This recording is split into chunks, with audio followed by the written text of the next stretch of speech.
അങ്ങനെയല്ലേന്ന് സാധാരണ ഞങ്ങൾ റോട്ടിൽ കൂടെ നടക്കുക, അതുപോലെ പാനകപൂജ നടക്കണമെങ്കിൽ അവിടേക്ക് പോകുക, അങ്ങനെയൊക്കെയായിട്ട് ചെയ്യാറ്. പക്ഷെ ഇന്ന് കുറച്ച് ദൂരെയായിട്ടാണ് പാനകപൂജ നടക്കുന്നത്. അപ്പോൾ പിന്നെ ഞങ്ങൾ കുറച്ചേരം ഇതേ വർത്താനൊക്കെ പറഞ്ഞ് ഉമ്മറത്തിരുന്നിട്ട് ഞങ്ങൾ വെല്ലിമ്മറോടേക്ക് പോകാമെന്ന് വിചാരിച്ചു. കാരണം വെല്ലിമ്മ അവിടുന്ന് രാത്രിത്തെ ഫുഡ് അവിടുന്ന് കഴിക്കാമെന്ന് പറഞ്ഞിട്ട് ഞങ്ങളങ്ങനെ വിളിച്ചുകൊണ്ടിരിക്കുക കേട്ടോ. അപ്പോൾ ഞങ്ങൾ ഇതേ ഡ്രസ്സൊക്കെ മാറി മേലൊക്കെ കഴുകി ഇതേ ആദ്യം നമ്മുടെ ബീന ചേച്ചിയുടെ വീട്ടിലേക്ക് പോയിട്ട് അവിടെ ഇതേ പുൽക്കൂട് സെറ്റ് ചെയ്തിട്ടുണ്ട്.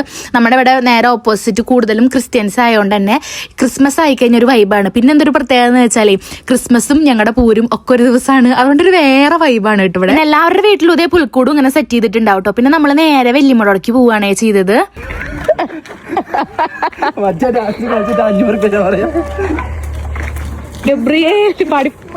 ആദർശം എന്താ പറയണെന്ന് വെച്ചാലേ കരോളിന്റെ ടീമാന്നും പറഞ്ഞിട്ട് തേജുവിനെ കൊണ്ട് 2 സ്റ്റെപ്പ് ഇടിപ്പിച്ചിട്ട് 500 രൂപ വാങ്ങിയിട്ട് തിരിച്ചു പോയാലോ പറഞ്ഞിട്ട് ഞങ്ങളിങ്ങനെ കളിയൊക്കെ ഇട്ടിട്ട് അങ്ങോട്ടും ഇങ്ങോട്ടും ഓരോന്നൊക്കെ പറഞ്ഞിട്ട് വരുന്നിട്ടാ.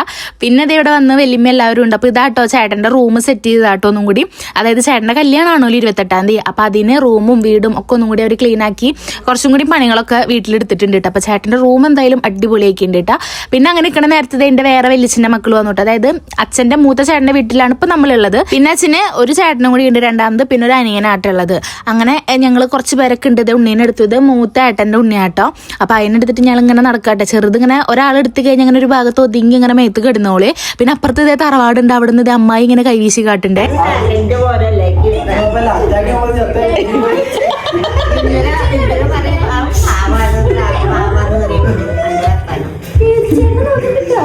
ആദർശന്റെ ഒരു ക്യാരക്ടർ എങ്ങനെയാന്ന് വെച്ചാണ്ടല്ലോ എല്ലാവരുമായിട്ട് പെട്ടെന്ന് കമ്പനിയാവും. അതായത് പ്രായപരിധികളില്ല. ചെറുപിള്ളേർ തൊട്ടിട്ട് വയസ്സായവർ വരെ പെട്ടെന്ന് കമ്പനി ആവും കേട്ടോ.